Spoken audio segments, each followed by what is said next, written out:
Wombat Divine by Mem Fox. It was the week before Christmas. Wombat loved Christmas. He loved the carols and the candles, the presents and the pudding, but most of all, he loved the nativity play. For as long as he could remember, Wombat had wanted to be in the nativity. Now, at last, he was old enough to take part. So with his heart full of hope and his head full of dreams, he hurried along to the auditions. His friends were already there.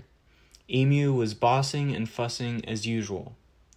"Now let's get started," she said. "Who'd like to be the Archangel Gabriel?" "I would," said Wombat. But he was too heavy to be the Archangel Gabriel. Bilby was chosen instead. Bilby patted Wombat on the back. "Never mind, Wombat. Don't lose heart.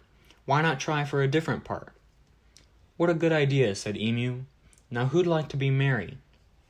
"I would," said Wombat. But he was too big to be Mary. Numbat was chosen instead. Numbat stroked Wombat's nose. There, Wombat. Don't lose heart. Why not try for a different part?" "Right," said Emu. "Now who'd like to be one of the three kings?" "I would," said Wombat. But he was too short to be a king. The kangaroos were chosen instead. The kangaroos put their arms around Wombat. "Cheer up, Wombat. Don't lose heart. Why not try for a different part?" Wombat tried everything. He wanted to be Joseph, but he was too sleepy.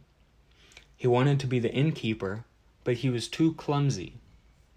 He wanted to be one of the shepherds, but he was too short-sighted. And then there were no parts left.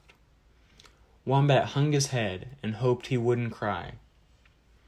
Suddenly, Bilby leaped into the air. "I know," he shouted. "You could be the baby Jesus."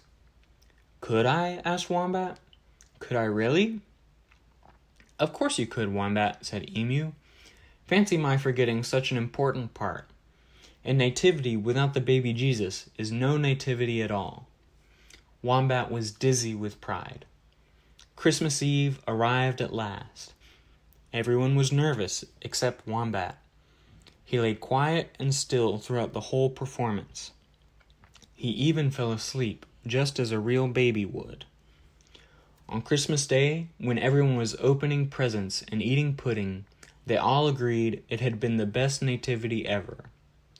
"You were divine, Wombat," said Emu, and Wombat beamed.